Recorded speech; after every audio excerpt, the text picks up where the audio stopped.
March 2026 monthly meeting of the City of Annapolis Maritime Advisory Board. My name is Terrence Lomax. I'm the chair.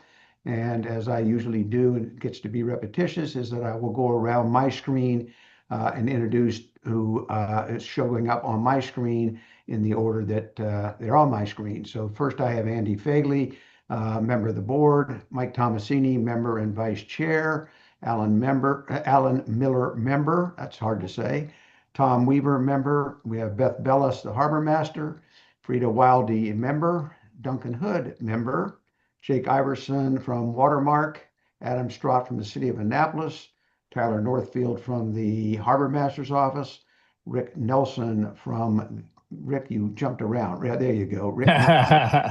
Rick Nelson from the board member, Debbie Goslin, who is a regular visitor to the board these days. We have Beth again. We have Tim Jacobs from the Harbor Master's Office, and Ashley Leonard from the Office of Law. I think that I got everybody. If I missed somebody, please say so. Beth, you show up twice, or you did. Maybe you're only once now. I guess you're only once now. Okay. All right. So I sent out the amended agenda a couple of days ago. The deputy city manager, Jackie Gild, had asked to be added to the agenda on the issue of ferries. Just to give us as an update, I see that in the Harbor Master's report, that was also, and we will we'll get to that. And even if Jackie doesn't show up, we can, I myself have a couple of questions regarding it from the Harbor Master's report, and we can address that with Beth. But let's just start with the everyone. I have not seen minutes yet. Ashley, do we have an update on what's happening with the formal minutes and a reporter?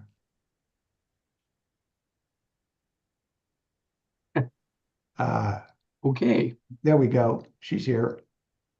Here. Formal minutes and a report. Well, I mean, I don't do the formal minutes. Yeah, Kimberly, we always did minutes that were then adopted and then posted. Yeah. No, I know. But no, I don't. I personally don't usually do minutes. I didn't see. I didn't see Hope to ask her, or maybe Adam knows the answer as to when we might expect a reporter or somebody to prepare the minutes from January and February. I can definitely check in with them. I didn't realize that hadn't occurred, but yeah, I can check with them. That'd be great. I mean, they're obviously the meetings are recorded, so everybody can watch them. But we're falling. I don't want to have a big load of for somebody to have to take care of. We get too far down the road. We're up to 3 months now. So okay. So I will make a note that we're up to 3 months and check in with them, and I will get back to you guys. All right. Andy, was there any update on was there an MAIB meeting in February? Not that I know of. I wasn't aware of one, and I wasn't made aware of one. Duncan, you're on the hook for the March meeting. If they hold one, it would be the fourth Monday, I think it was, or fourth Monday or Tuesday. You can just go online and look and see if they have anything. Okay, so that'll be the 23rd, Monday the 23rd? Yeah, Monday's the 23rd. I guess that's... Okay. I'm sorry. Yeah, no, that's this March. 9, 16, 23. That should be the meeting. And they post online whether or not they're going to have a meeting or not. Let's, since we have Adam and let's take Adam. Adam, you want to just give us a brief update? Sure. Yeah. And Terry, I don't want to get off topic, but just a note on the minutes. Because Kimberly Consoli's position hasn't been filled yet, staff is working for all the boards and commissions that we're involved with to get minutes together. So I'll I'll speak with Hope tomorrow to understand where she is for February, and I think January probably falls on me since I was the staff that was on that meeting. So Okay. yeah. It's as I just was discussing with Ashley, it's, you know, they're all I'm assuming that the video of the meetings is always posted, has already been posted. So anybody that's interested, they can do that. It's just a formality we do need to catch up with at some point. Yeah, no, it needs to be. We'll work on that this week. We'll see how we can leverage the existing video to get minutes for those. All right. Any economic development? You and I briefly exchanged about the reports, and we can defer that to the following month if that's makes more sense. Right. Internally, I'm working with other offices within our department to find out if there's a more efficient way that we can ascertain usage data for the maritime districts. We're looking at using the existing systems that we have, because right now, as you and I mentioned, it's all self-reporting from the property owners and the tenants. So I'll have hopefully the initial report for next meeting. Right now, we're just working out the methodology. Any additional updates on economic development that I can relay probably be focused on the city dock project, which is what I mentioned prior in January. But one major change in that is the city's received, I think everybody here's heard about that, sizable grant from FEMA. One that the city had been waiting on. It had already been awarded, but it was waiting on the disbursement. So that certainly helped. But traffic still remains an issue on Dock Street, controlling the flow of traffic as well as parking. So it's just something I'm working with the merchants there every day and hoping to alleviate. But it's certainly an inconvenience, one that our office is working to mitigate best we can. So if anybody has any questions, I'm happy to answer them while I'm here. Yeah, I see Frida's hand. Yes, thank you, Adam. I was just curious if you had heard any of the reasoning why Diversified and Bayshore went out of business. Are they just refreshing over the winter and they'll be back in the spring, or do you have any news about them? No, I don't have any information about that. Nobody's reached out to our office. I haven't. It's nothing that we've heard about, I suppose, other than what you and I discussed at the Economic Matters Committee. But sorry, I don't have any information about that particular business.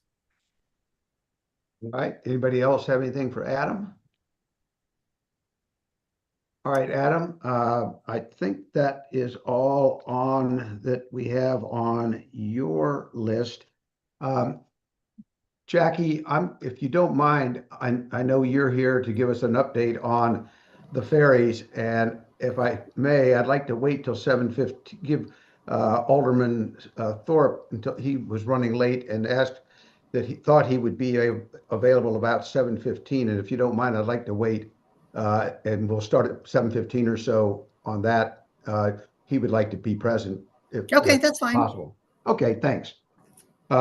Let's just jump ahead to the couple of the ministerial things. The first is, as I mentioned, yes, Duncan,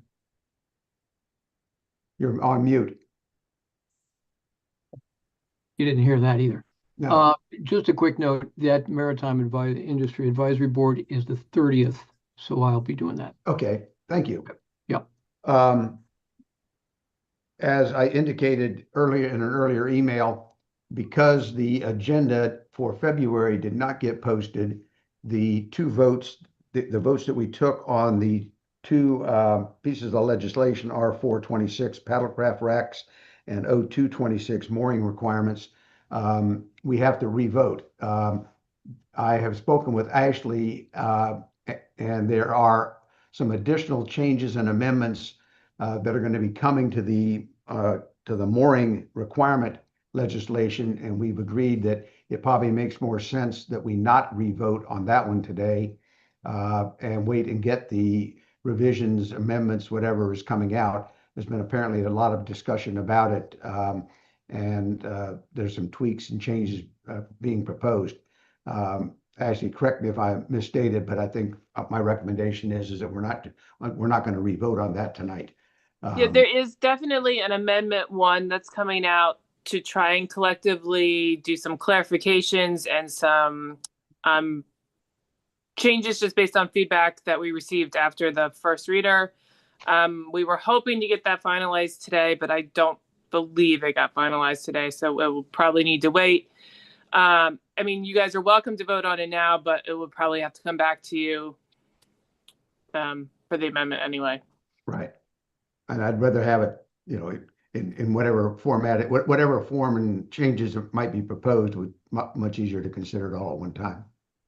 On the paddlecraft racks, we voted unanimously to support the paddlecraft racks, and I had actually done a legislative report and sent it around to everybody. Is there a motion to readopt our that report for R0426? Is there a motion? Duncan? Second. Mike? Rita seconded. Any discussion? All in favor of readopting the legislative report for R0426? Okay, thank you. Aye. I will redate that and resubmit that, Ashley. Yes, please. Let me pull that out of my pile. For now. All right.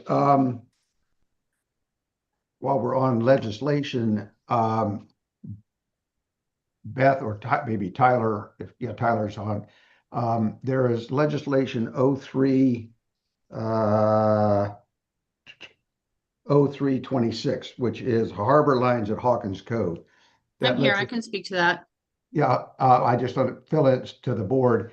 It was, for whatever reason, it did not get formally referred to us at the when it was introduced.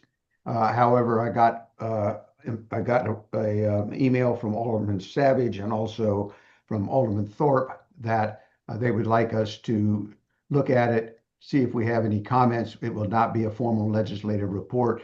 We'll just do a motion as to what our thoughts are, so to speak. But it will not be in the same format, legislative report format, that we typically do.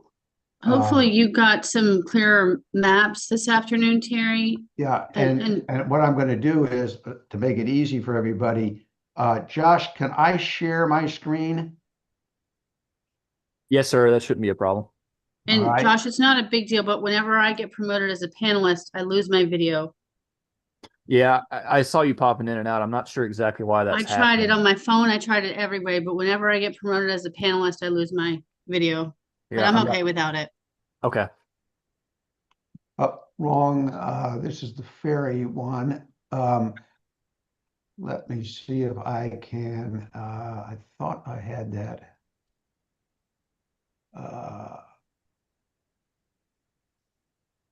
don't think I had. Beth, that was in that. Tyler, you sent that separately. Is that correct? He did. He sent it early this afternoon. Can you share it, Tyler? Tyler, can you share it? I can dig down into my email. Yeah, give me 1 second. Oh, great. Terry, excuse me. Yes. Frank texted and said he is on the call and he's asking to be let in. Okay. I don't have anybody in the attendees right now. If he needs the email with the code, we can try to send it to him real quick, if that's what I think he may be on his phone. Just asking if he needs the dial-in of the code information. Josh can send that back to him. Okay, I'm doing so now. Okay. So Tyler, you want to share that screen while she's doing that? There we go. We can see that. Yes, thank you. So for everybody's information, this is now the proposed, and what we had before was 2 copies of the existing, and the proposed new harbor line, as I understand it, Tyler, is the red outline around basically the proposed dock. Is that correct? That's correct. All right, Beth, you said you or Tyler can go into more detail on this. Terry, I could also talk about the larger project. Okay, that's fine. Just somebody fill us in. I mean, I have an idea of what's going on, but if somebody will fill us in on why we have to redraw the harbor lines and what these new harbor lines will do, that would be helpful. Excuse me? Yes, He Frida. does need the dial-in info. Josh, if you could send that to him, please. Okay, I'll send him the email to his city email. That's all I have. So And if he Okay, still has a thank you. problem, Frida, I think I can provide. It would be good to have the alderperson here. I mean, he's the sponsor of the legislation as well. Okay, so just give me a minute and let's see if And- I can't, in my calendar,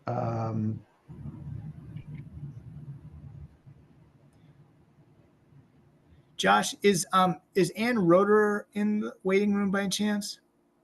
no, sir, I don't have anybody right now in the attendees. so Frida, what I have is joining the audio would be 301-715-8592. Okay. The web ID, you'll have to put in the web ID is 853-3872-3699. Okay. And the passcode is 650853. He's in, I 650. have him right here. He's in the attendees. Thank you. Okay. All right, we'll give it a minute and see, hopefully he can join us. But just by a little bit way of background, Hawkins Cove is up at the headwaters of Spa Creek. If you go all the way up the headwaters of Spa Creek and go over to Truxton Park and then keep going to that would be to the southeast, I guess, to the left, you get shallower and shallower and shallower until you run aground about 100 yards from the end of Hawkins Cove.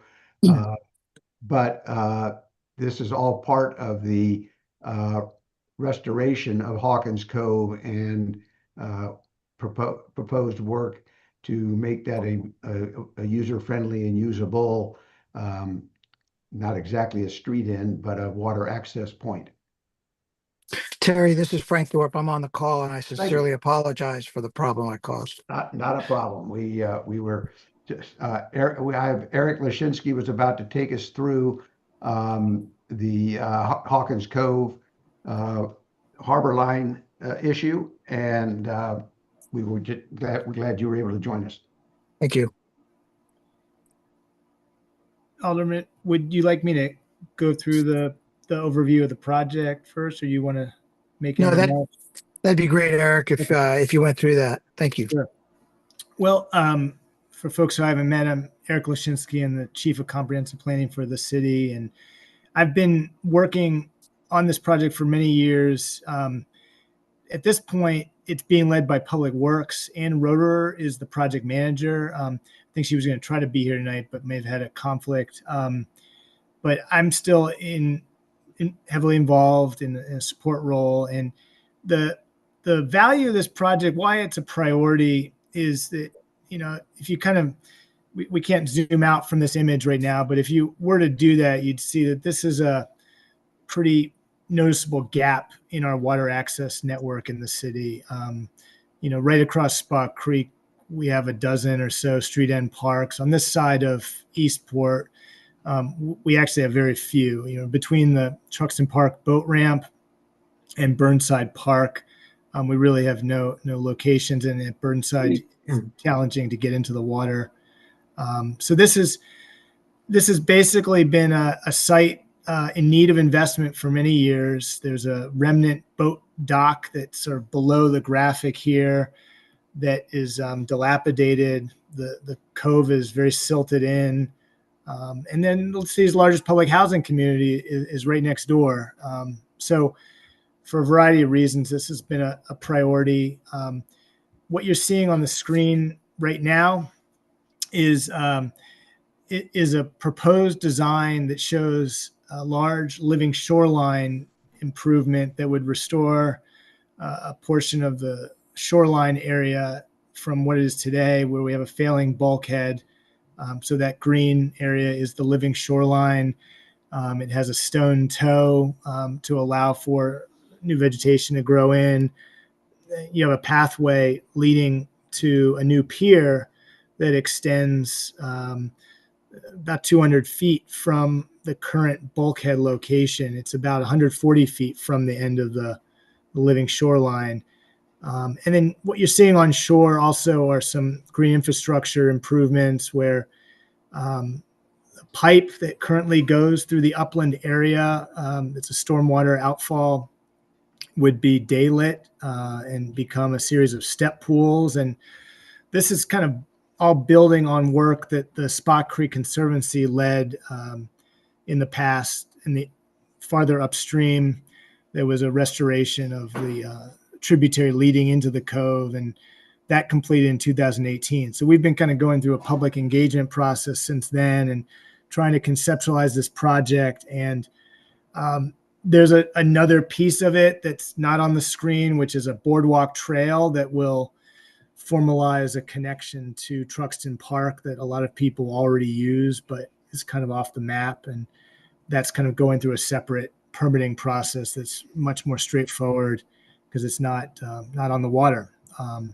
But here, the need for this legislation. So what you're reviewing tonight is the legislation to change the harbor line that's needed for this pier extension to be allowed. And we're at kind of a standstill in the state's review process right now because of this. Maryland Department of the Environment regulates projects that impact the waterways, and they don't want to advance the review process to a public comment period until this design passes muster with the city's own local regulations. You can see the purple line here is the current harbor line in Hawkins Cove. The dashed blue line is a proposed dredge area. And that's really the extent of how far the state will allow us to dredge in this cove, being that it's not a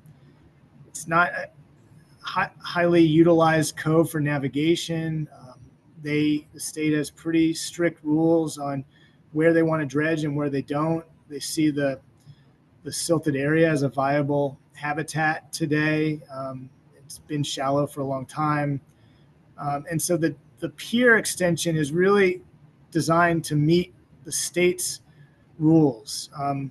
That's why it goes out to the distance it does to get into deeper water. It'll terminate at a floating dock that would have tie-ups for dinghies and so forth.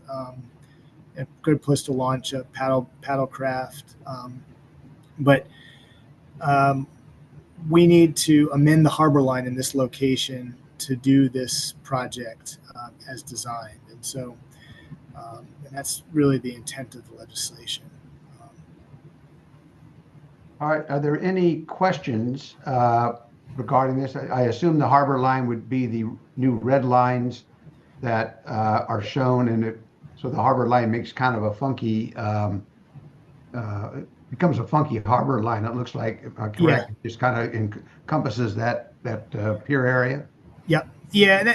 It's I wish it didn't take that kind of shape, but it's really intended just to not have any impact on adjacent property owners who, have an existing harbor line as well. And if we were to just pull up the harbor line to the end of the pier, then that would have impacts on the neighboring property owners. And we're just trying to be as respectful as possible in that way. So just so everybody's oriented, the current harbor line is the purple line, and there's, if I remember correctly, on the bottom of this, there are not any houses, residences along that lower end, is there? There's apartments, actually, Spot Cove Apartments just off the bottom of the screen. They have a small marina adjacent to the Truxton Park boat ramp, so if the lower left corner of the screen, just off that corner, you kind of round the point there and you come into where the boat ramp is, and there's a small group of slips that the Spa Cove Apartments has. And I think that Tyler's also done a bit of research about those property lines, and he might have something to add. Tyler? I'm sorry, can you repeat the question? I said, I think you've done some research as to who owns what in this area, and you could speak The to. spot, are you talking about along Spa Cove? No, I'm thinking about any or all property owners that could be affected by this redraw. Because I know that we went over all of that. I don't remember it as well as you do. I'm drawing a blank, Beth. I know we talked to these property owners already to the side, on the other side of the creek. The three Okay. piers. And there, the property line, the harbor line adjoining or in front of those properties is not proposed to change. Is that correct? That's correct. Okay. Terry, Yes, Duncan. I'm having a little trouble getting oriented here. I'm looking at a compass rose in the upper right corner. Is that pointing, do I read south or north? It should be north. Thinking, yeah. Okay, all right, that's good. Eric, where is that existing walkway between the Eastport side and the Annapolis side?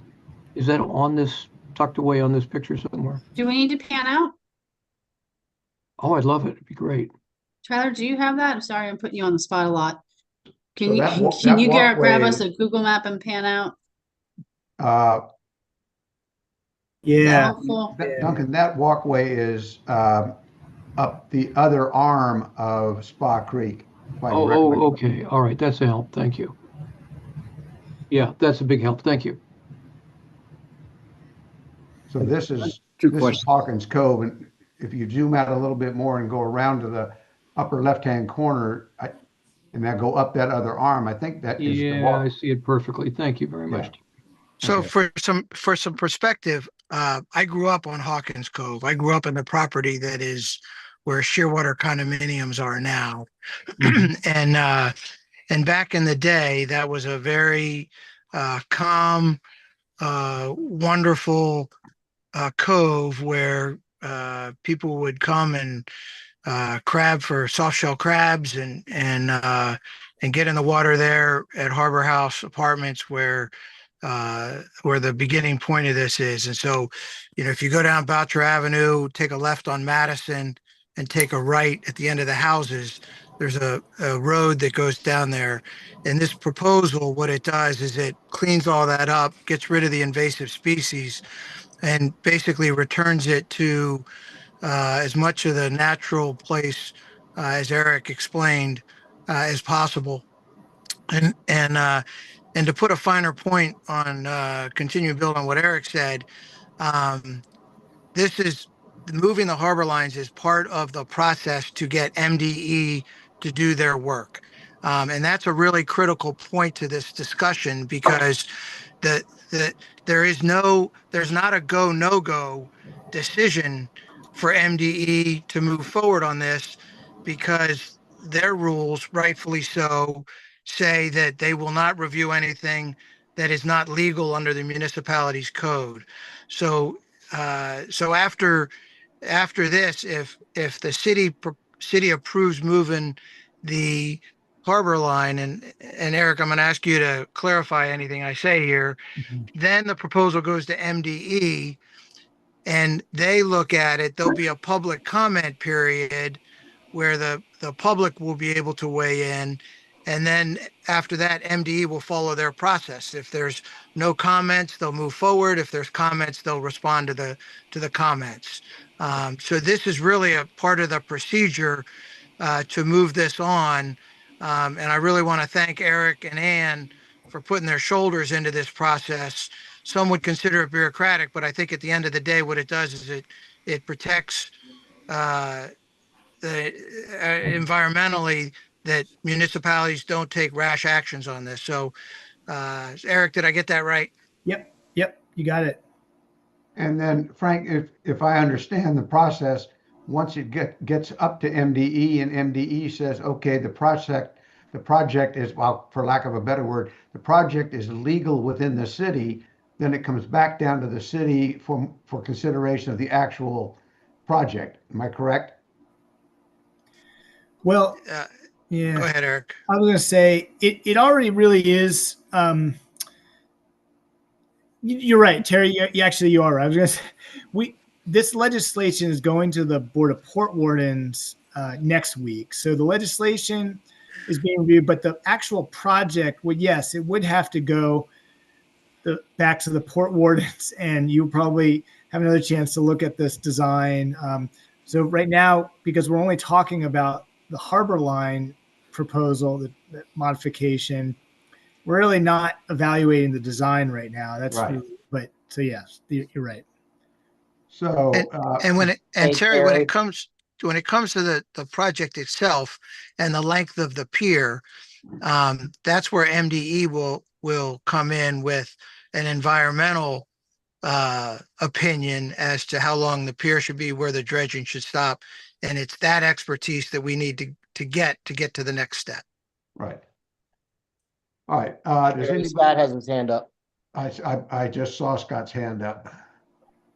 I have two quick questions. One, the property owner, that I don't have a pointer, but at the turning basin, there's a pier, yeah, right there. Will that property owner want to come out to the turning basin if there's dredging going on? And if so, will the harbor line accommodate that? It looks like that pier dock, whatever that is kind of high and dry, but would they want to come out if the city is putting the floating platform across the way? That's just a question from that. I guess that belongs to the homeowner up the top of the screen.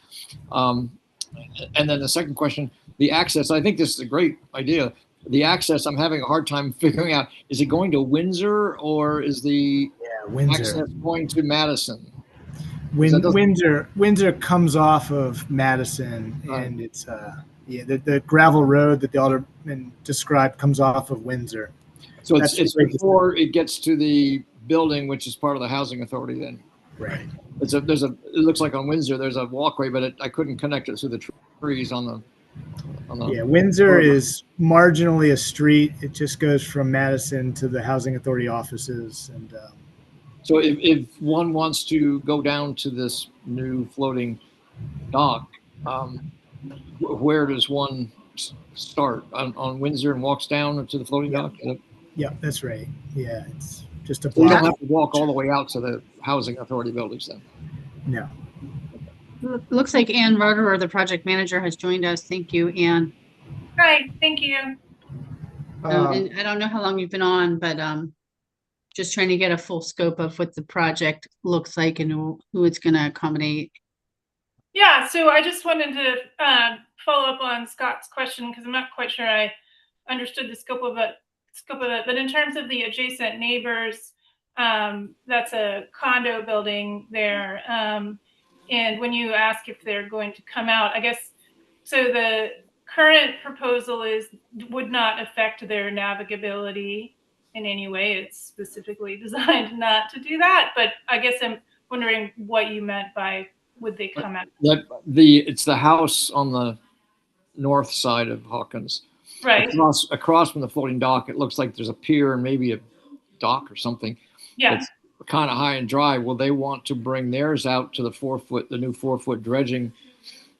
So they have navigability now. I don't think that they would need to do it's hard to tell in the picture, but Eric might know, but I couldn't tell. It just looks like maybe they want to come out to the 4-foot line, the dredging line.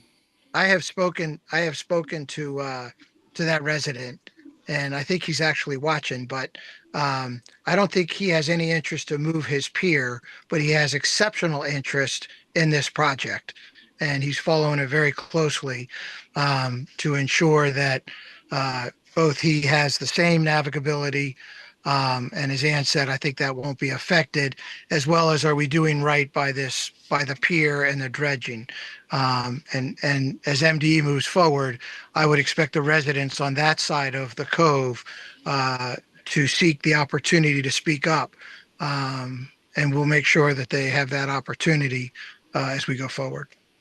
But would that proposed dredging, and I don't know if you have a proposed dredging plan yet, but that proposed dredging though also affect in a positive way the depth at the end of those existing private piers.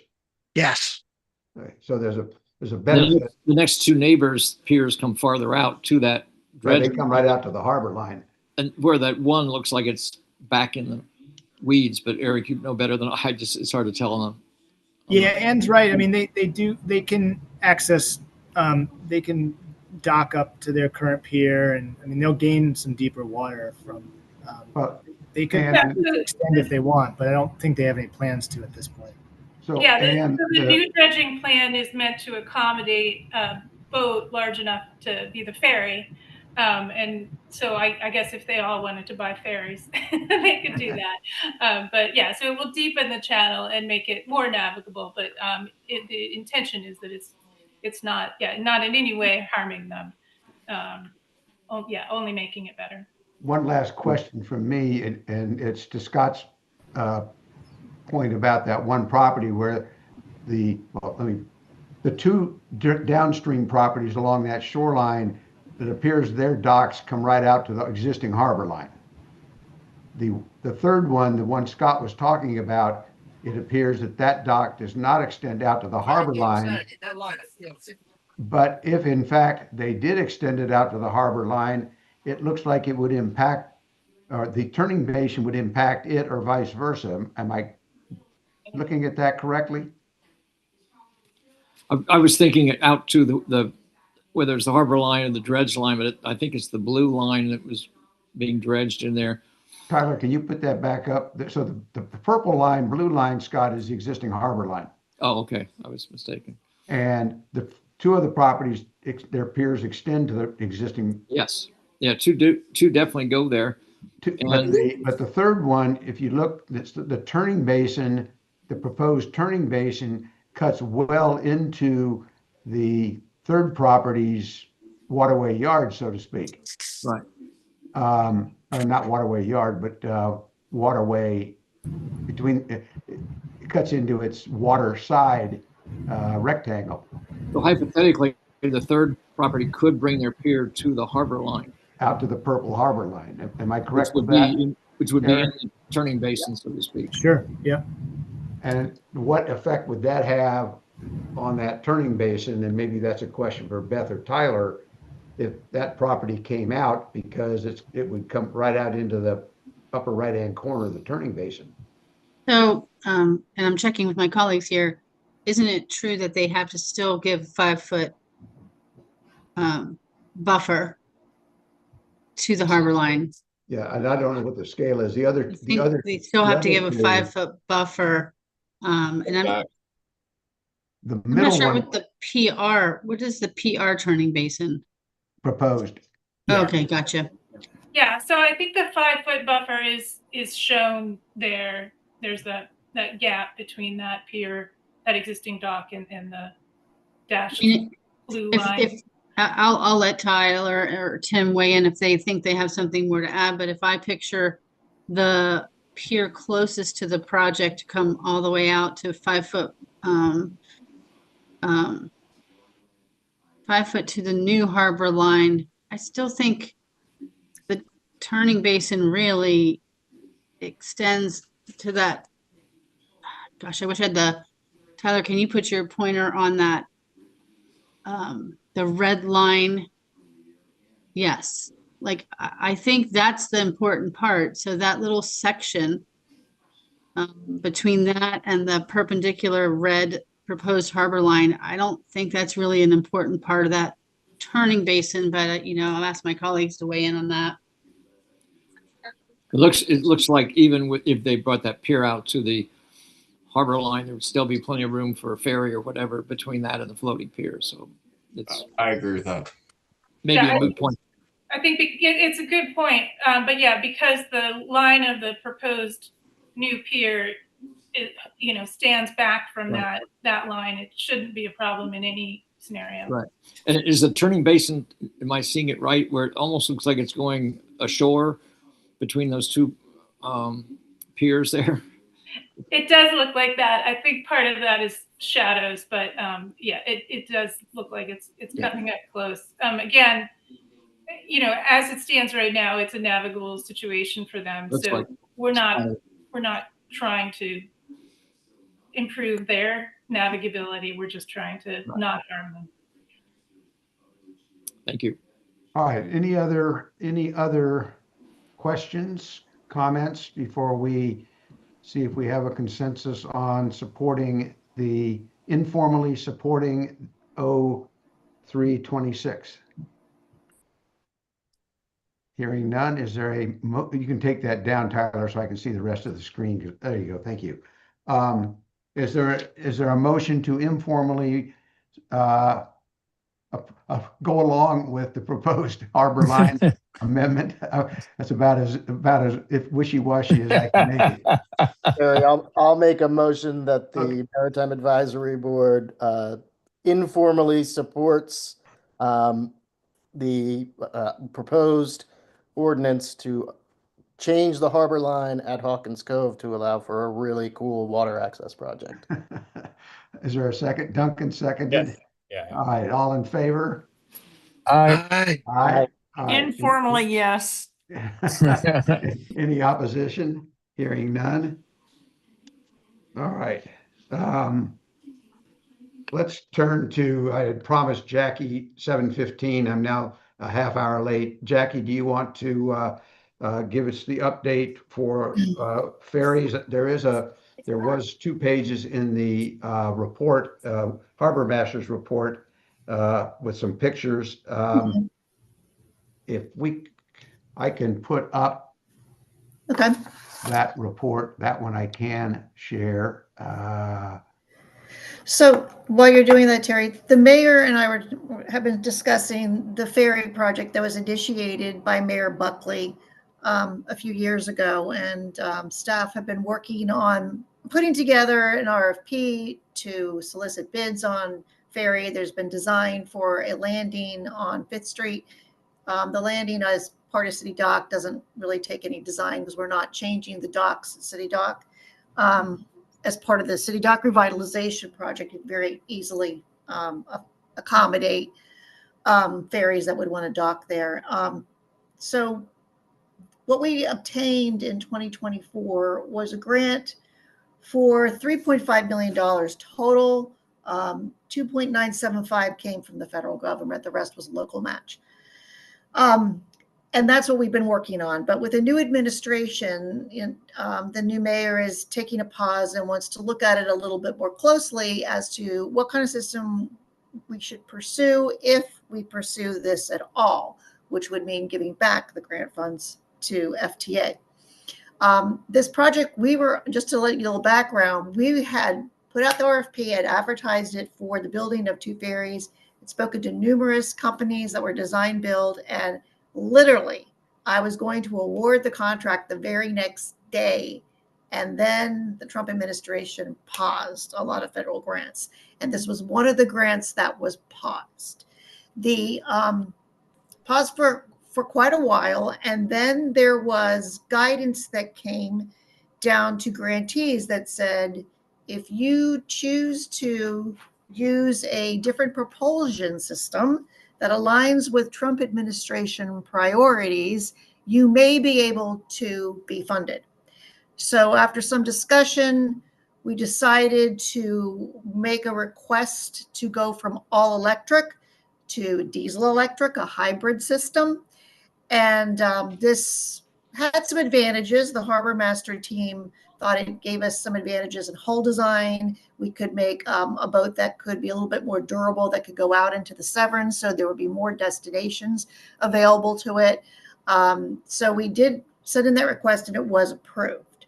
So we are approved to move forward with the RFP for design build. there is also an RFP for the landing at Fifth Street for those improvements. And what I'm here for today is just, to brief you on this a little bit more. I'm sure all of you have heard about this project before, and get some of your thoughts, your concerns, your ideas that I can take back to the mayor. He's definitely interested in what you have to say as representatives of the maritime industry. So the bulk of the money, 1.8 million, is to design and build up to 2 ferries. And the bid that we were going to go with, we came in under budget. We were able to fund 2 ferries, and they're about 35 to 38 feet in length. It's limited by where we can go and park in this on city on the Eastport side, and then the rest was for infrastructure and landing improvements on the remaining part of the grant.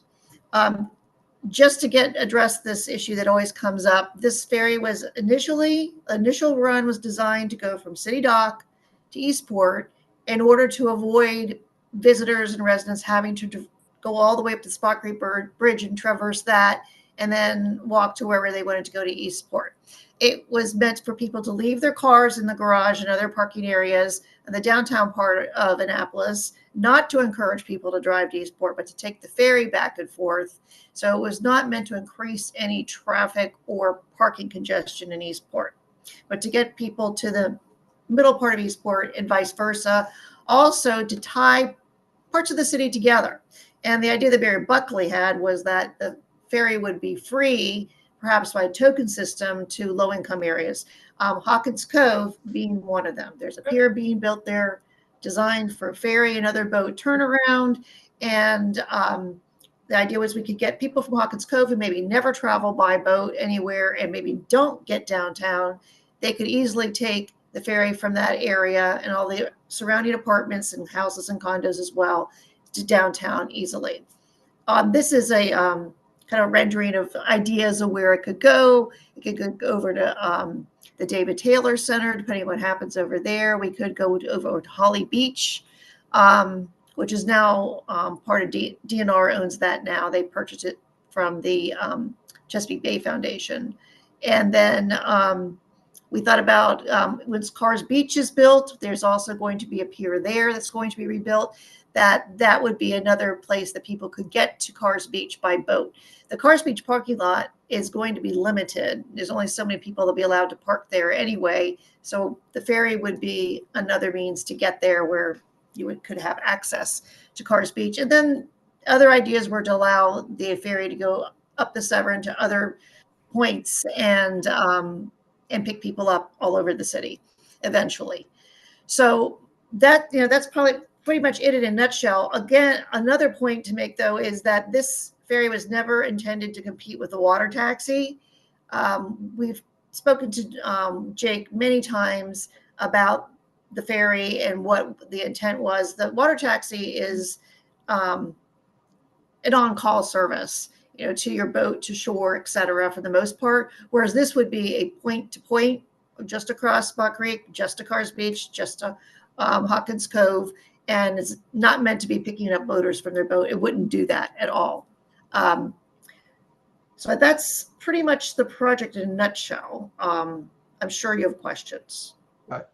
And as I usually do, I tend to start off a couple of things that came to mind, one of which was, has there been a change in the Navy's policy about waterside access to David Taylor?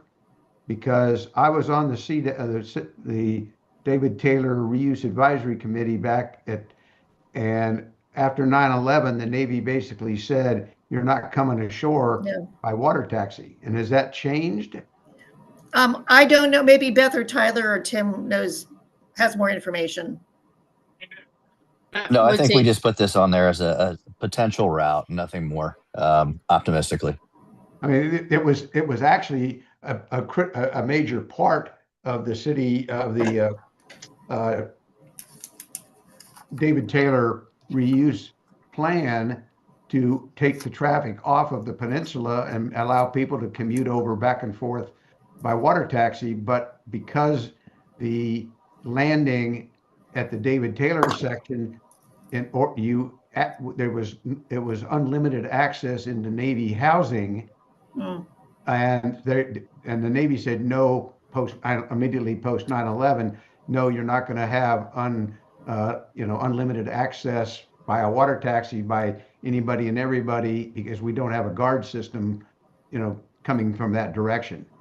So that was the why it got cut off, and the access was cut off. The other thing that I hadn't, because it wasn't on there, I didn't focus on the Hawkins Cove, but what I did focus on was, and again, it comes from my experience having a kid who grew up sailing from Opties up to 420s, and the amount of small recreational traffic within the harbor is the efficacy of running a 36-foot, and I running a vessel that size or something along that size back and forth across the harbor, little less perhaps worrisome going up the creek to Hawkins Cove, but certainly going from City Dock or Burtis or into Prince George Street, whatever, to over to Fifth Street, and what improvements, or probably extensive improvements, need to be made at Fifth Street. Those are the points that came up, that immediately came to mind. Is the harbor gets congested enough on a weekday with all the little boats out there sailing, and having a regular ferry running back and forth just seems to add to that congestion. I can see definitely the merits of, being able to run outside the harbor on a ferry type system, but in the harbor itself or around the back creek, just to me seems to be a little problematic as a route. Okay. Noted. I Go think we ahead. shared your sentiments. I think we shared your sentiments, Terry, but we also thought if we're taking this fantastic grant, if we knew we could only start with something that ran up and down Spa Creek, we wanted a product that at some point might have a bigger or different vision. Oh, I like the bigger, different vision. The bigger vision, I think, is, has a lot of potential. My concern is the added congestion, back and forth across Spa Creek, and even running around to Back Creek, It's the operation of a 36-foot, one or two 36-foot boats back and forth on a regular route is what is gives me pause for concern. It's not the bigger routes. I think the bigger routes have a lot of potential. And Andy, did you have your hand up? I sure did. Okay. The number of questions that I have can't be addressed in this forum or in time frame, and I think everyone else is probably in the same camp. But the kind of boat that's going to go between Back Creek and Spa Creek and across the creek and up the creek is an entirely different type of vessel than would go around Tolly Point and out to somewhere further up towards the Bay Bridge. Oh, yeah. I'm very skeptical that you can do that with the kind of investment you want to make. Plus, if you take a boat out that far and people plan on being able to ride it back and the weather turns, you've got a disaster on your hands because people are going to be stuck and they're going to be pretty unhappy about it. So I'll leave it at that, but I just think there's a lot to be thought about with a ferry service. I think there was a free ferry service when the bridge was closed back in the good old days, the MRE seceded, and it was utilized to some degree, but I watched that thing go back and forth empty about 50 or 60 or 70% of the time. People used it in the evening and in the morning, and that seemed to be the gist of what they used it for. And I don't think anything further afield is going to get more utilized. It's especially unless it was on a regular schedule, and a regular schedule would require two boats operating at the same time, which I don't think you envision that kind of thing. So I'll leave it at that. Thank you. Yeah, I would just say, Andy, we hear you. We know that you know your stuff, and we've had those conversations. Yep, definitely considered all of that. Going across the Severn to Holly Point or David Taylor, we saw as more problematic than going up Spot Creek or Back Creek and even over to Cars Beach. I don't know if you're aware, but there is another system that the county has a similar grant, and they are working with the visitor center on that proposal. They have a long study going on right now about routes and size of vessels and time of day and time of year and where they should land, because that county system, this would be the filler system inside of the county system. The county still will be larger vessels that can go handle rougher waters and go up to Baltimore, over to the Eastern Shore, and then points in South County, such as Galesville, have been identified. Annapolis has been identified as part of that project as the stop on 3 routes and as the main kind of central hub of the county system. So we're talking about busy harbor, could get even busier. So, which I guess leads, and I know there's 3 or 4 hands up, I'm gonna get that, which is probably why a lot more thought needs to be given to how that integration takes place, so that we try to minimize some of that congestion, particularly when you're starting to talk 36-foot boats and up. We're putting an awful lot of stuff into the harbor during the prime months. I'll start over my left-hand corner of my screen, Rick, then Scott, then Jake. Yeah, just a couple questions. As I remember the discussion on the electric ferries, it seemed to me that it was first a statement in terms of an alternative kind of energy source to propel boats. And then I don't know if it's secondarily in terms of demand to transport people, but if it's now a hybrid diesel electric, are we kind of getting away from the initial purpose of it? And I'll just ask the questions and then you can answer them in whatever order. But then also from the demand standpoint, how much demand is there? It's at least, I think I'll say from local residents. I know it's good to say that people will be able to have access that perhaps haven't had it before. I know in New York City, when they put their ferry system in, it's mainly used by tourists. It's a great way to get around Manhattan. It's not a very efficient way to commute. So again, where demand might come from and what we're trying to satisfy. And then I think the third is, the city then to operate it, will it be Department of Transportation? Who in the city will be operating these boats? Yeah, great questions. And demand is an operation. Who would want to operate it, if anyone, is also a great question. So we had always envisioned the operator as a third-party operator, and which could be Watermark if they seem to be interested, but we would bid that out.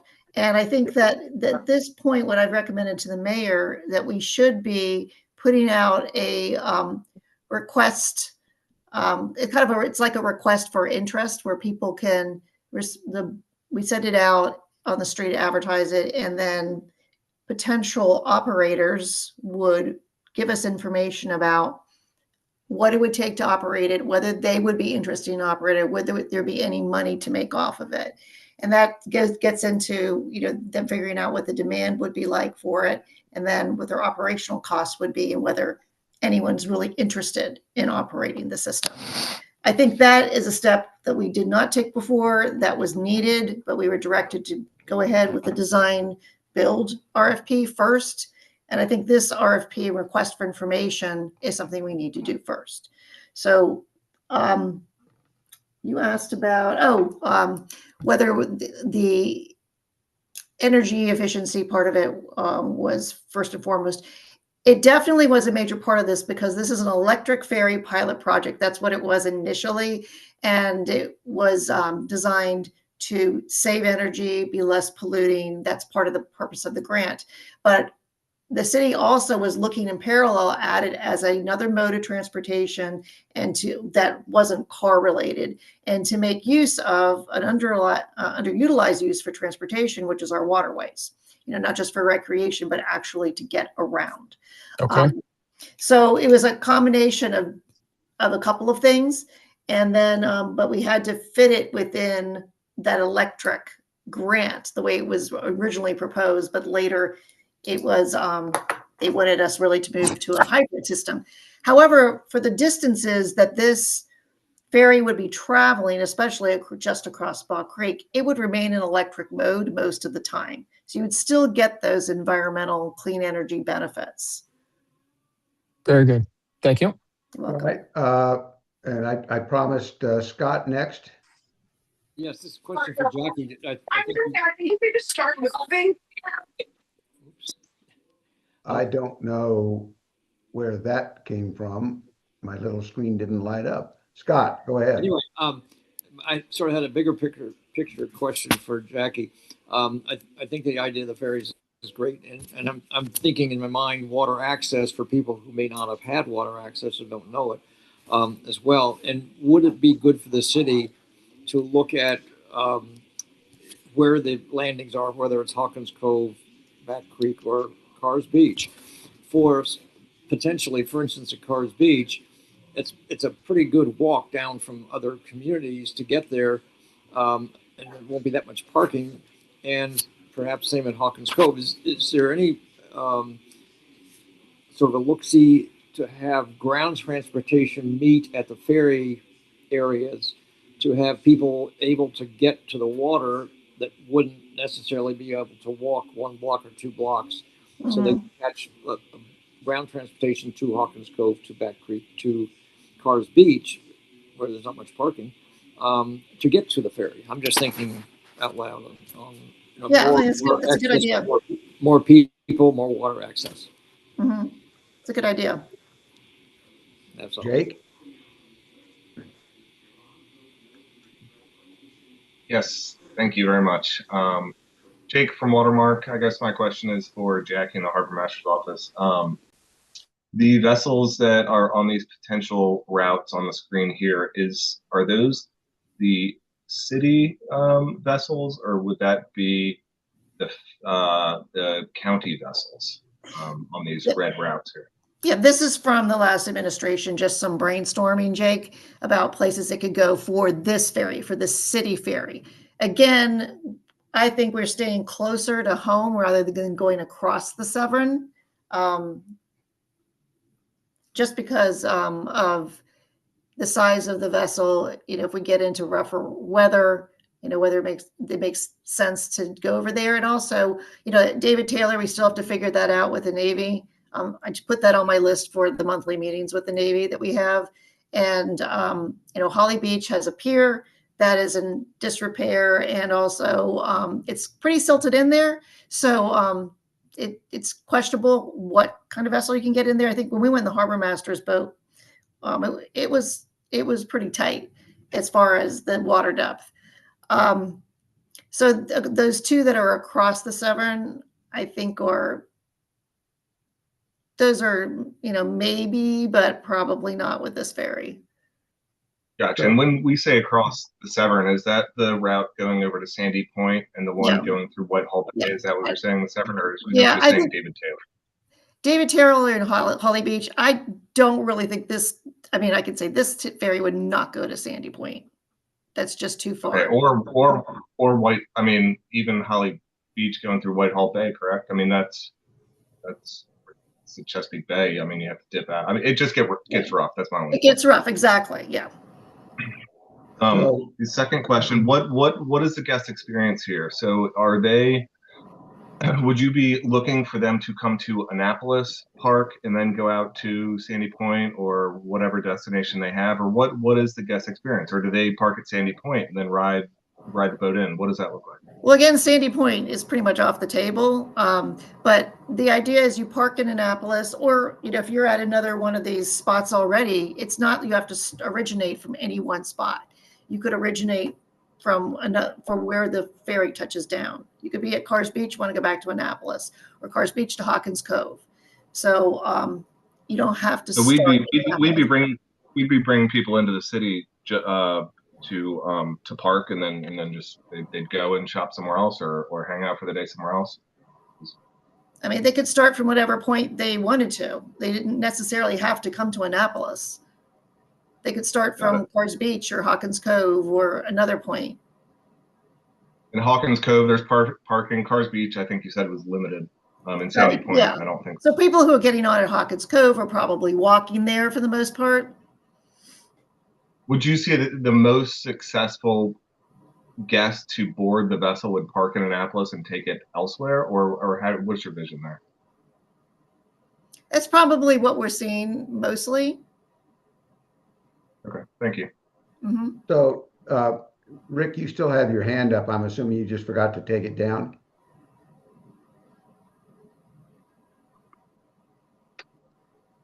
Yeah, sorry. Okay. My All hand right. is lowered. Okay, so I still got more hands. Tom, you're the left-hand corner of the screen, so you're next. Yeah, I was somewhat involved a little bit in the RFP for the design and build proposal, and initially, and it kind of stayed that way, is to very much stay inside Annapolis / Eastport. A little bit of an extension, potentially to go across the 7. So the original plan was to keep that well inside the parameters of Annapolis as opposed to Anne Arundel County. I didn't stay in the process very long, but that was my 2 cents. Alan? Maybe I missed it, but at one point, I think you said $1.8 million grant. In 5 years, we're good with paying for the difference between the grant money is out, maintenance cost, and all that. We're good. I mean, a quick Google search, the New York Ferry, I think somebody mentioned earlier, that you pay $4.50 for, and every time somebody steps on, the city there pays $8.50 to cover everything that goes with owning a boat, which is pretty complicated, or at least in depth. And we're kind of signing on to boat ownership, it sounds like, which I'm not sure is a good thing for a government organization to do that doesn't have empty pockets or a bunch of money in their pocket. So I don't know, I guess my only concern is 5 years from now, are we going to be looking back at this and saying, wow, we're paying way too much money? Are they going to get mothballed? I don't know. I'm just wondering if any thought has been given to that. Yes, a lot of thought's been given to that. It's one of the concerns that we had, in going into this. I think the harbor master's office, they've turned it over every which way. Even thought about, like, what if, we don't, exactly what you said. What if the program doesn't work out and we have these 2 boats? I think we could repurpose them as far as the harbor master goes. So I don't think they would be wasted. Beth, do you have any other comments on that?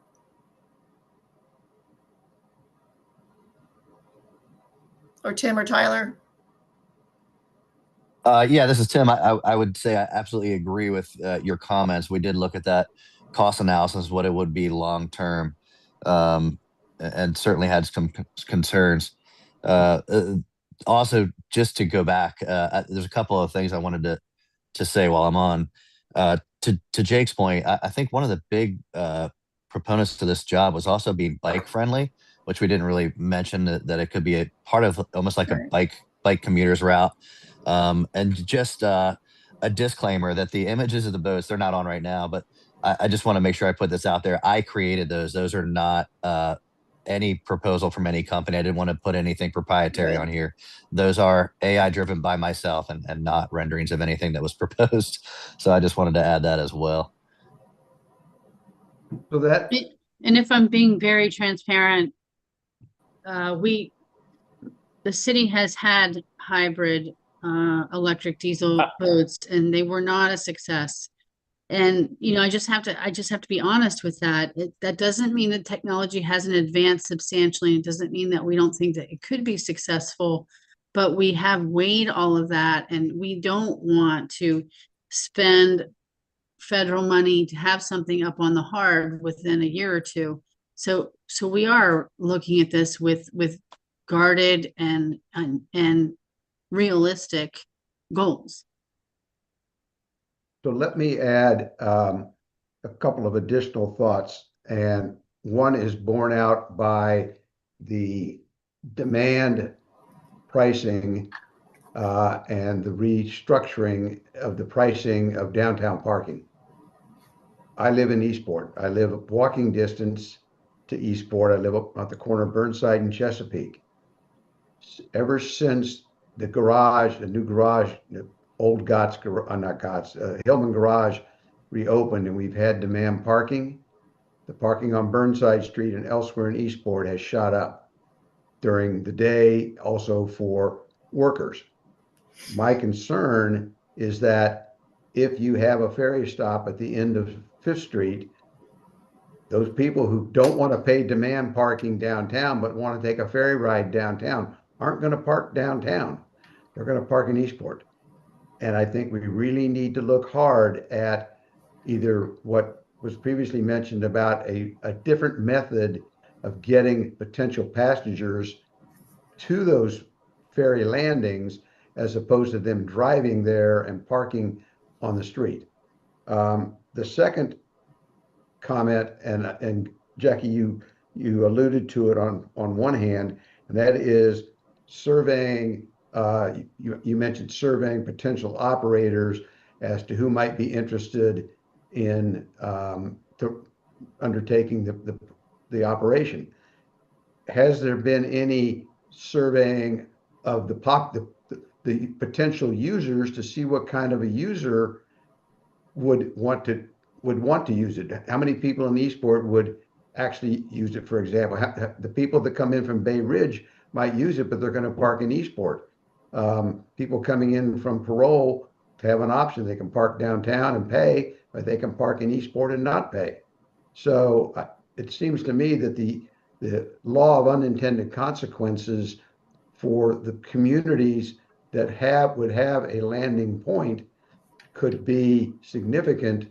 And I think in terms of Eastport, particularly if you have another landing area on Spock Creek, that Eastport is going to become a focal point for a lot of cars coming. If the ferry is popular, Eastport's going to be a popular spot to park your car while you take a ferry ride for free. And that concerns me on a personal level as well as on the broader community level. That is a legitimate and fair question, and something that we would not want to happen. We've discussed with the department. Oh, and someone asked me earlier about who would be operating the ferry. This would be part of our transportation system, obviously. The harbor master would also be involved with it, but it would be part of DOT.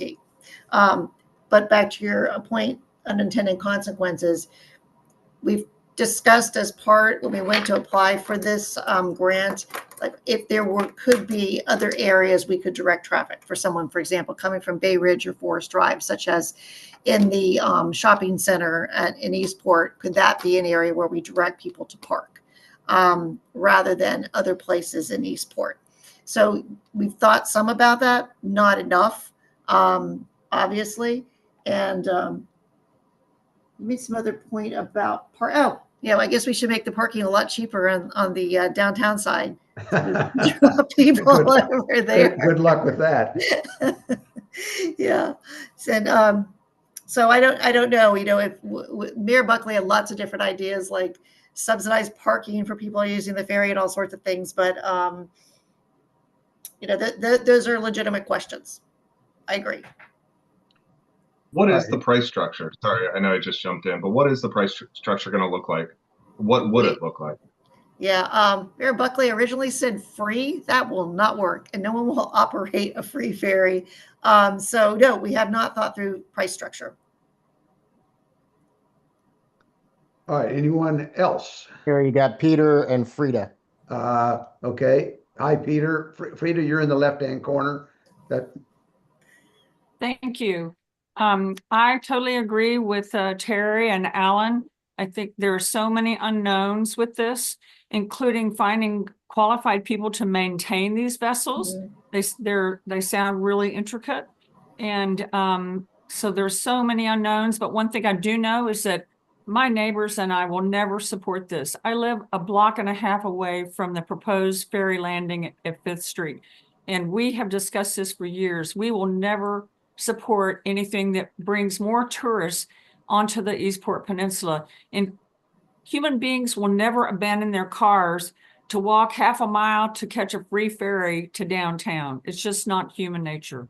So I'm totally against this, and I think it's ridiculous. The mayor knows how I feel, and I will never, ever support this. It's just stupid.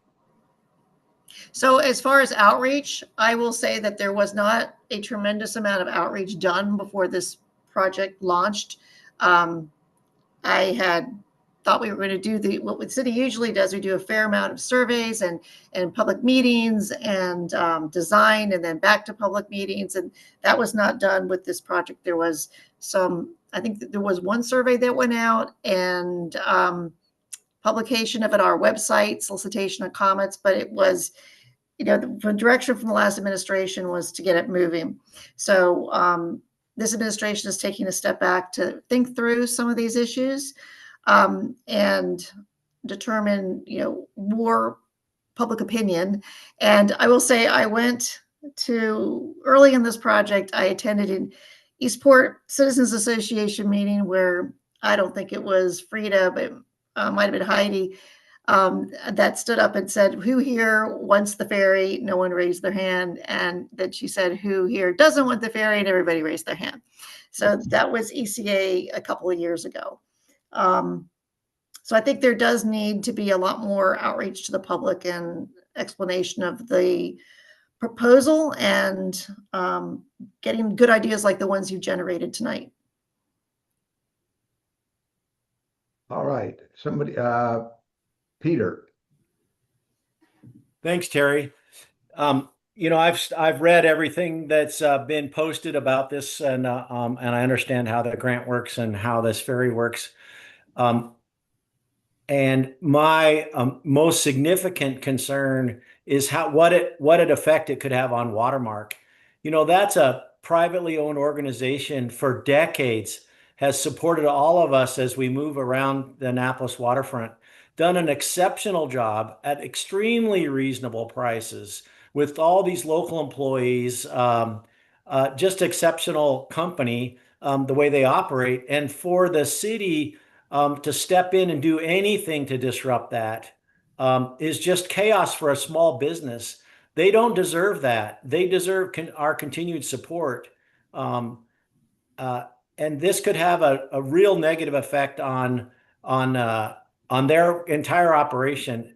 This just unacceptable as a small business maritime owner in Annapolis, to think that the city could fully disrupt another great maritime company.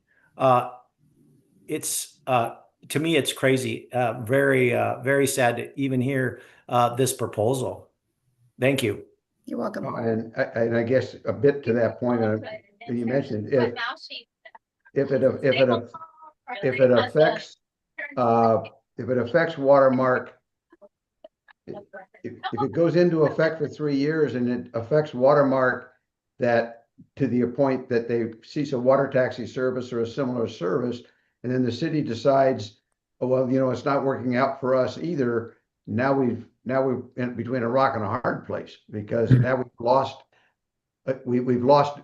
both ways. So again, it's in my mind, there's a lot of potential unintended consequences, and no matter how we do it. Alderman Thorpe, I think that you have a hand up. I do, and thank you, Terry, and I really want to thank Jackie and the Harbor Master for briefing the Maritime Advisory Board, and quite frankly, the hours and days and weeks of work that they've put into this. I think it's going to be really important going forward that the Maritime Advisory Board stay engaged on this and continue to advise the mayor and the city council. And I would basically split it into 4 different categories that we ought to look at, and you all have talked about them today. First of all, it's the business case for the city to operate this. Second of all, it's the demand signal Third, it's the competing with a civilian entity. And fourth, it's the Fifth Street water access point. That one of the things that is good about this, and one of the arguments to do this, is that the grant would pay for the Fifth Street water taxi. What's also or water access point to fix that park up, which needs to be fixed up. What we've talked about today is, anything that's free oftentimes comes with a cost, as well as the navigation constraints on Fifth Street there with the other boats, with the yacht club operating boats out of there. So I think there's a lot of work to be done. The one I'm really looking at is the business case and the demand signal. But the business case, I think, is going to be the one that in my opinion, as a city council member, we need to make sure before we commit to anything going forward that the business case supports it. And what I mean by that is it includes the demand signals, includes the locations, but do we want the city taxpayer to pay $1 for this? And that's the case that we're going to have to work through going forward. And I really appreciate all the work that people have done and are going to do in the months ahead as we determine whether the business case supports this ferry. And the burden is on proving that there is a business case, not for proving that there's not. Thank you. All right, Scott, you got your hand back up? Or Andy, I mean, sorry. You're on mute, Andy. Oh, yes. 2 points, and I'll be very brief, or I'll try to be very brief. One, if Jackie or anyone wants to discuss hybrid vessels, I won't call myself an expert, but I'll say I know more than most people about hybrid vessels. I know more about diesel electric. I know more about, I know about displacement boats in general. So I'd love to have input on that. I was quite involved with the Harbor Masters Steyr, I think it's Steyr, hybrid vessels, and they were nothing but a total disaster. They ran on diesel 99.8% of the time. The other point is the main discussion of this evening, if we even get to this discussion, is about space at City Dock. And a vessel like this is never going to pull bow in to anything. It has to be alongside. So you need to allocate like 75 feet of dock space, which the city seems to be woefully short of, for yet another one trick pony use. The thing has to be left open for when the thing comes. It's another thing for the harbor master to try to keep clear when every yacht in the town sees an empty space and pulls in. So that will need to be totally thought through. The Fifth Street is like not even the city dock side of things is equally as problematical as Fifth Street. So thank you very much. Right. Thank you, Andrew. We'll be reaching out to you, I'm sure. All right. It sounds like for sure we will have more discussions about this. Jackie, I do appreciate you coming. I'm sorry I delayed you by my half hour. No, thank you guys. This is really good information. And actually, the other projects you're talking about are things I'm involved in anyway. I actually wrote the first grant for Hawkins Cove back in 2021. And it's going to come to fruition at one point Finally. or another. All right. Let's see if we have, I'm kind of been jumping around on the agenda. I guess the next one, while we have everybody here, is we had quite a lively discussion about water taxis and city dock access. And I sent everyone a very well done summary that Ashley had prepared back in 2019. it did raise some questions that I posed to Jackie, and I copied the board on those questions. And I know that Beth has sent out a note that DNR has, and I'd like some clarification on it, that the DNR is not allowing any commercial use in Eagle Alley, and that sounded like it was contrary to what has been going on in Eagle Alley before the renovations or the redoing of City Dock, because we did have water taxis and Miss Ann commercial uses in Eagle Alley. So my first question is to Beth, is this a change in DNR's position that now going forward, we're not going to have any commercial use in Eagle Alley? Yeah, so it's a little complicated, but no, it is not a change in their position. So the land use agreement, and I hope that Ashley's still on in case I flounder here. The land use agreement occupies 17 slips, which is all of the open area. So there was a time that we made allowances for watermark and made sure that our land use agreement made allowances for that. And we made sure that we were in compliance. Now that we've shut down all of our wooden slips and we've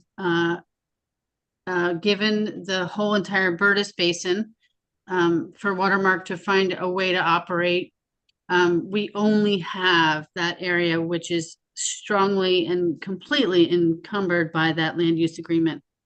That's the bad news.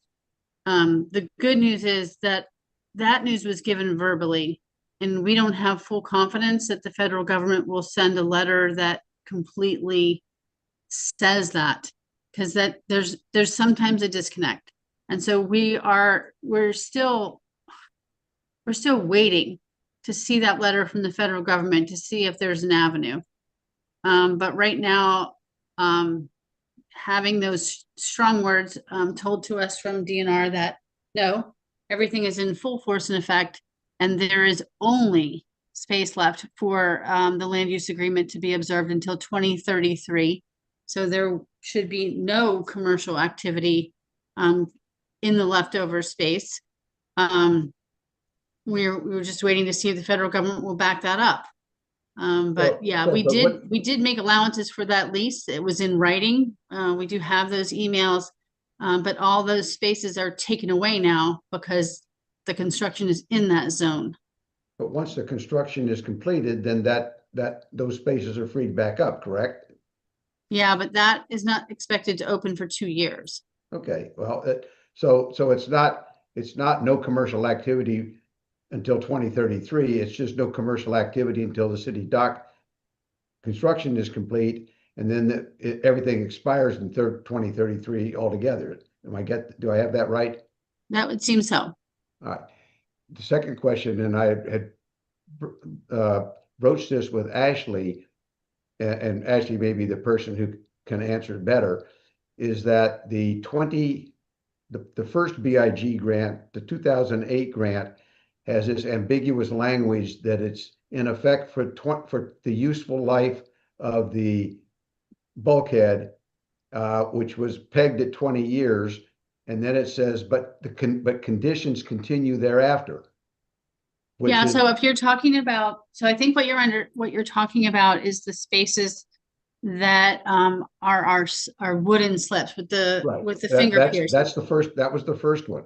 Yep, so we did get clarification on that verbally. We don't have our formal letter yet. And we were told two things. That in writing says it's only good for 20 years, which made it expire in December 2025, which means that we're no longer encumbered there. And then we also had some written communication said, no, it's not so, it's for the useful life. So we reached out and said, well, which is it? And is there an addendum? Because you can't just make things up, because there was a written contract. And they said, no, it's only for till December 2025.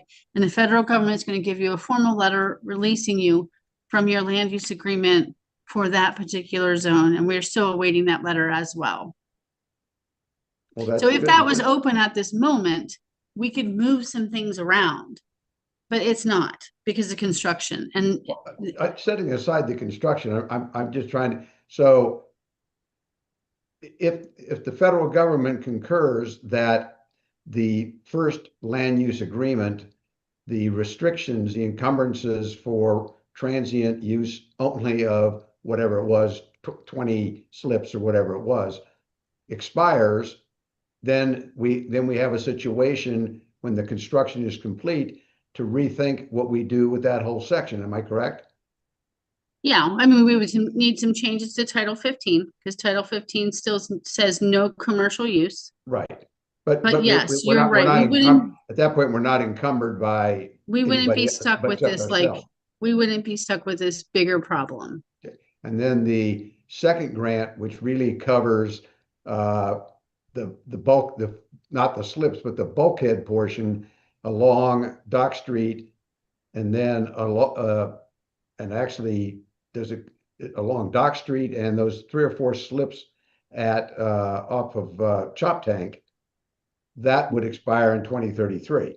Yeah, it basically covers that big sort of weird L shaped. So essentially from the edge of Fleet all the way around to where the bulkhead is brand new.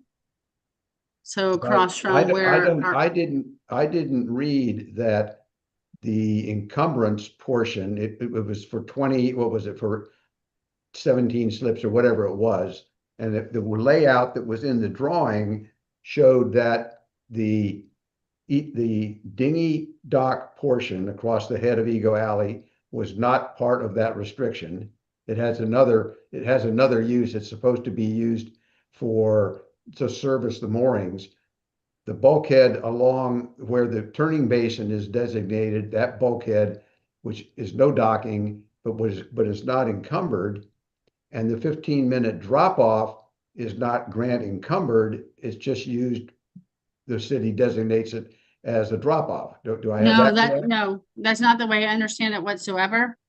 We could that's drill the down way to that- the legal language because there was plenty of written conversation about that. That is not the way I understand it, but I definitely would defer to law to make sure I'm not getting anything wrong. And I had posed that question to Ashley because if you look at the colored drawing and the drawing that was part of the 2019 summary, those areas were not, those 2 areas, the turning base, I'll call it the turning basin bulkhead, and the drop off were not part of the encumbrance. But Ashley and I can get together because I think it's important for this board and the city and everybody to know, to have an up-to-date colored diagram as to exactly what is encumbered, how it's encumbered, so that we all know going forward, and particularly if the encumbrance is going to come off of the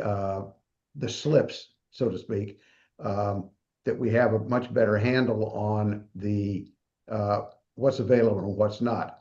I just think that's important, and I'll follow up with you. Perhaps we can sit down at some point in the not too distant future and see if we can noodle our way through it, because I had sent you some questions and just in the first pass through, and I probably should take a look at it again, and I'll ask the board to weigh in as to any questions they may have. But at this point, it sounds like it's kind of a hurry up and wait to see what the feds are going to say about 2026 and what they're going to say about the current situation in terms of no commercial use until the work is complete, or 2033. The other question that I had asked in looking at that summary, and I shared the questions with the entire board, was that the harbor back in, somewhere along the way, the harbor master's office, and I don't remember if it was you, Beth, or whether it was your predecessor, asked permission to substitute a encumbered slip at a location other than along one of the slips, the wooden slips, in order to accommodate the harbor master's boat so that it would be close to the harbor master's office. And so the harbor master's boat is in Ego Alley. in one of the slips. I guess it's probably a boat lift.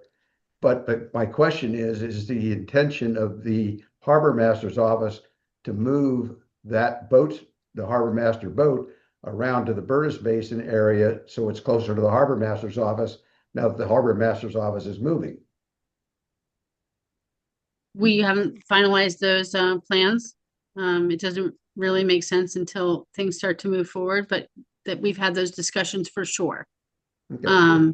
And which would then free back up then that slip would fall back into whatever the status was originally, basically. we'd have to do the math, but it's pretty tight to get 17 slips over there. Over where? To get 17 slips in the existing usable bulkhead and donner is, if I'm the person that gave us $4 million, I would say you don't have it anyway. So even if you, I'm not talking about donner side. I'm talking about what the harbor master's slip right now is one of the 20, I'll call them wooden slips, right? yeah, and I don't know. Well, I mean, it's nose into the Susan Campbell Park, and it's on a lift, right? Right, but I guess I don't understand what you're asking. What I'm asking is in the summary that Ashley did back in 2019, part of that, in that string of discussion, was the request of the harbor master to use one of the 20 encumbered slips for the harbor master boat, and instead, and that's where the trade-off was to put to allow an encumbrance around on the north side of Susan Campbell Park to ensure that they still had their 20 slips, and DNR signed off on that.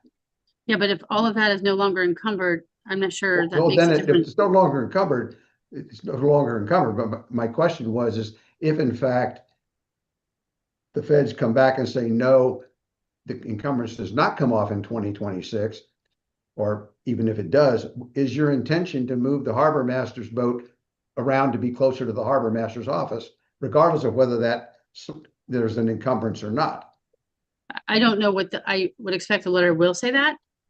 But the position of that boat is entirely a life safety choice. So if Right. someone's drowning, we need to get to them quickly. So we're going to move that boat wherever we can save a life. Okay. But the rationale originally was to be closer to the harbor master's office. Same rationale. We Okay. want to save people, save property. Okay. All right. Anybody have any questions? At this point, it's more a question of deferring this till we see the next step. But Terry got Debbie? Tom Weaver and Debbie have been. Yep, I'll start with Tom Weaver because he's in my top left-hand corner, and then Debbie right next to him. I guess this is for Ashley. Is the encumbrance that's sort of holding all this up, is this specifically that these slips shall only be used for transient, or commercial use is prohibited?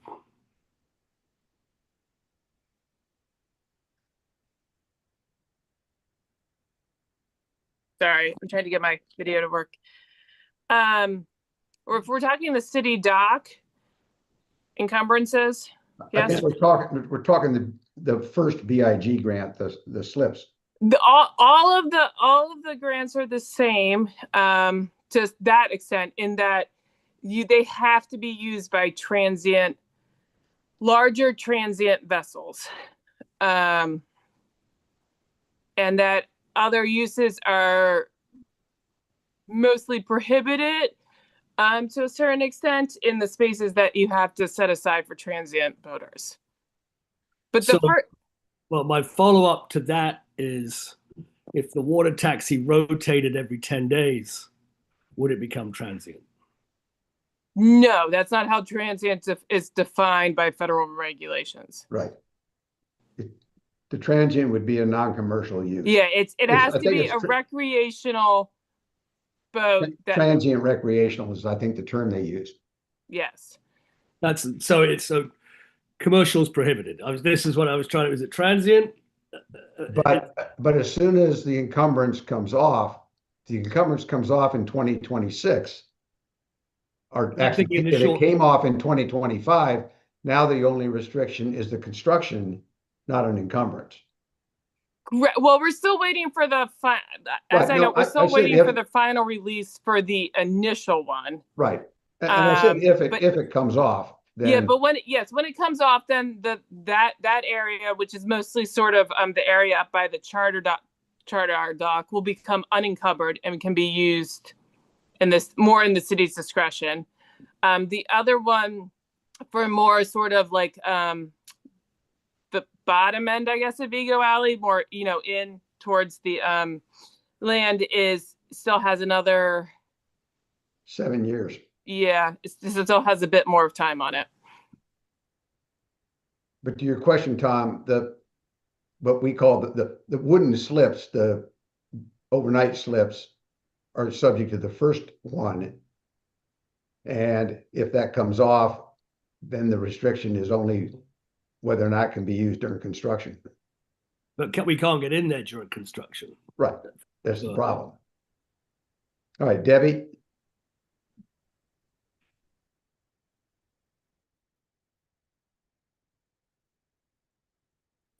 Sorry, thank you. I'm glad that this happens, but how is there an exception made for the boat shows? Because they are commercial and they're certainly using that space for, I don't know, 6 weeks out of the year.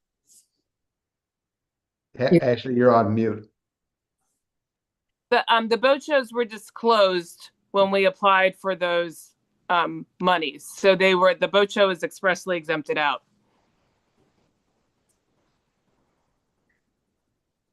Okay. Anybody else? Terry, can you clear the screen? It's still got the Sure. AI catamaran on it. Yeah, hold on. I thank you for reminding me. I have to our screen sharing, stop share. There you go. Should have told me earlier.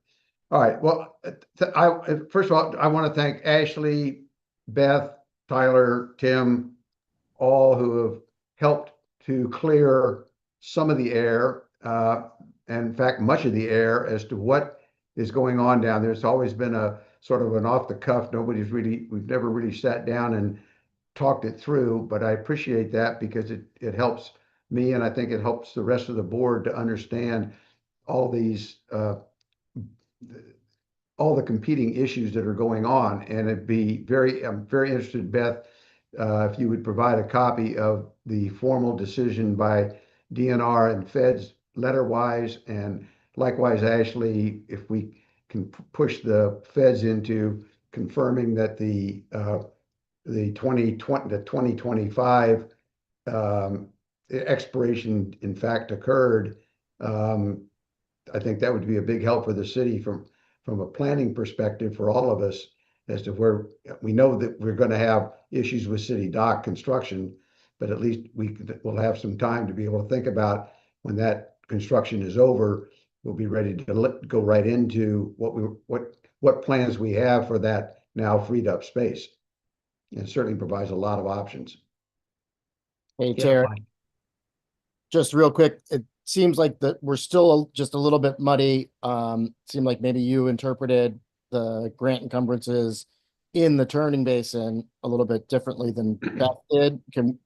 Before we meet again, could we kind of get that cleared up by who could? I'm gonna try to meet with Ashley with a drawing, and perhaps Beth, and if anybody else wants to join me, I'm happy to have us join, and let's sit down with a drawing and just lay out exactly what we have, because there's also the Burtis Basin, which is not encumbered, but DNR has, I think, space over there, so we probably ought to have a master layout from the Naval Academy all the way around to the Fleet Reserve.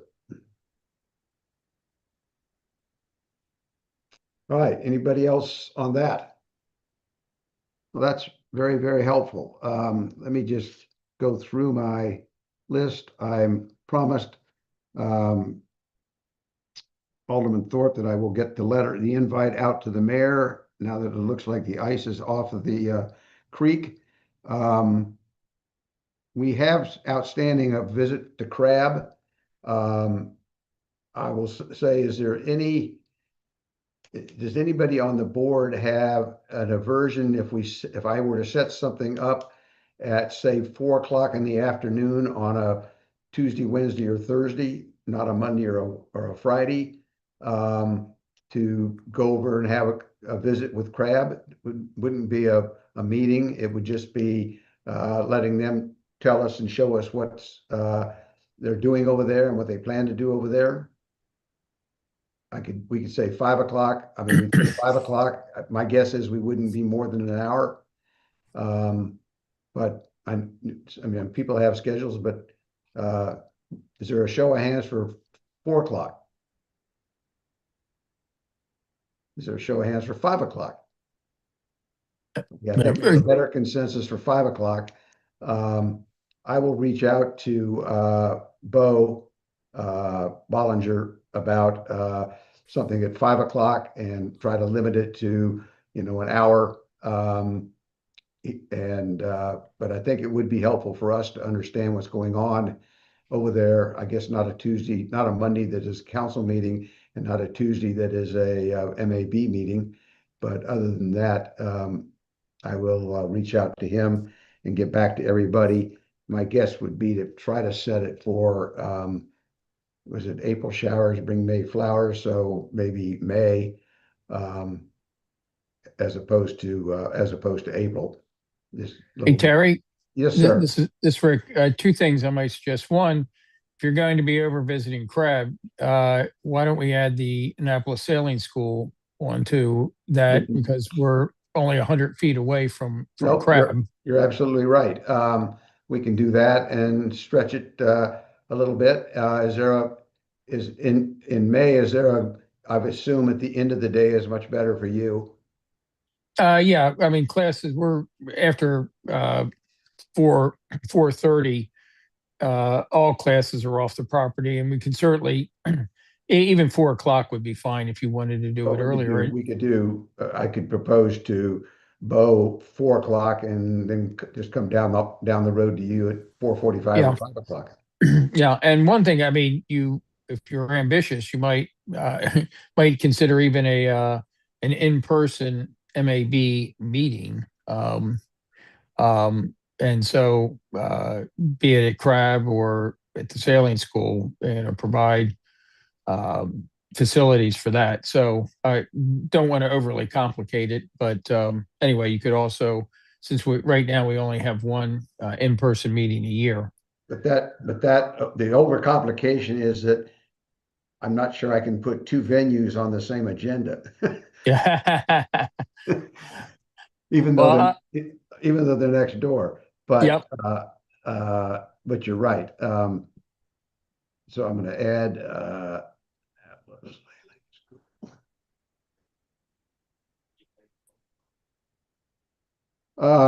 let's see. I think we got that.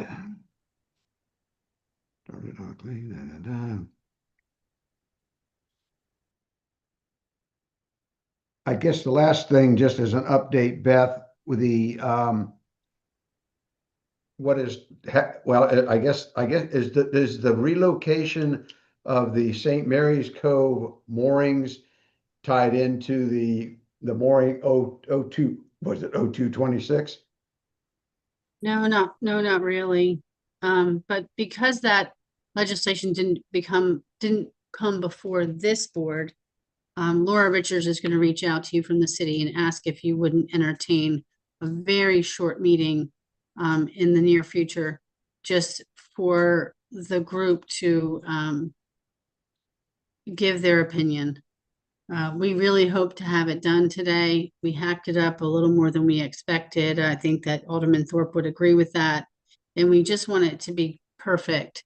And we really want the Maritime Advisory Board's input. And so we're hoping that you might entertain it, another meeting so that'll be up to you, Terry, and Laura, I think, is going to do whatever formal thing that she does Okay, to ask for and that's that. fine. And my question really went to the earlier proposal for, and I don't think it was even legislation, but the earlier proposal to reconfigure St. Mary's Cove and move some of those moorings farther up Spa Creek. Is that tied into 0226, or is that a separate? I think it's separate. Yeah, so that was. Did someone ask you to give an opinion about that? I wasn't sure. No, I'm just asking for an update. Oh, yeah. So I think Tyler can weigh in if he wants. I think we're almost past MDE and Port Wardens, MDE and Army Corps. And then we're going before Port Wardens. I think there are just a small handful of folks that have some concerns, and mostly I would characterize that as folks that maybe don't entirely understand or have some clarification needs. So we hope to move forward with it soon. Okay, I just wanted to see if making sure it was not tied to 0226, but that it was a separate, I don't even think there was legislation. I think it was just a reconfiguration of the mooring fields. Yeah, not in my view, but I do think there are people that are having that confusion. Okay. All right, that clears it up. All right, it is 8:51, but Andy has his hand up, so what do you have? I will try to be brief. But Beth, the temporary dinghy dock over at St. Mary's seemed to work relatively well. There's no chance of making that permanent, A, or B. If Watermark is not moving over to the PG Street area, is there a chance of making that reusable and open to dinghy use? I'm just totally concerned that city dock Eagle Alley dockage is going to be overrun. It was overrun last year, and we had other options. Yeah, I would agree that there is not enough dinghy space right now. And we've talked about Shipwright. Is that where it was? Shipwright? Yeah, Shipwright. Yes. It's on my little fun adventure for spinal fusion. I mean, I'd probably let Tyler or Tim speak to that because I was off at that moment. Yeah. What are your guys' thoughts? Are we gonna think that would be good to do that again in the future? We are gonna for this summer. We are gonna move. If you guys go over the Eastport Bridge right now, the floating dock from PG Street is on one of the mooring balls. Yep. That will be moved over to Shipwright as soon as we get hardware to connect it. So that would be bigger. It can't go out though, unfortunately. To transient boats, dinghies. Correct. Beautiful. That's a help. Thank you. All right. Real quick, Yes, Duncan. once they do that at the base of Shipwright, are they going to walk up Shipwright and then down into town, or can they go through the parking lot of St. Mary's? Just curious. Depends on whether you're a parishioner or not. Well, I hear that. I mean, it would be convenient. If you cross yourself before you go in, they'll assume you are. You've got a tie. They've been locking. That would be called a Hail Mary, right? They've been locking that recently for their security purposes. And during boat show, everyone had to walk around the property. Yeah. Okay, thanks, Tim. All right. One last thing, Terry. Sorry, I know we're Yes, sir. trying to get it in before 9 o'clock. I do believe that the plans for Crab for a living shoreline are up before the Port Wardens on their next meeting, which is next Tuesday. Also, the harbor line adjustment. So if anybody is interested in hearing more about either one of those or testifying, the Port Wardens meeting is next Tuesday, I believe, and both of those. Talking about the harbor line adjustment at Hawkins Cove? Harbor line adjustment at Hawkins Cove and living shoreline at Crab. Right. Yeah, I knew the harbor line at Hawkins Cove was up. And we'll have our consensus in tomorrow. And then if nobody else has anything, I'll make a motion to adjourn. All right, is there a second? I saw Tom Weaver. All All in, no discussion, all in favor of adjourning at 8:54 PM. Aye. All right. Thank you all for a very productive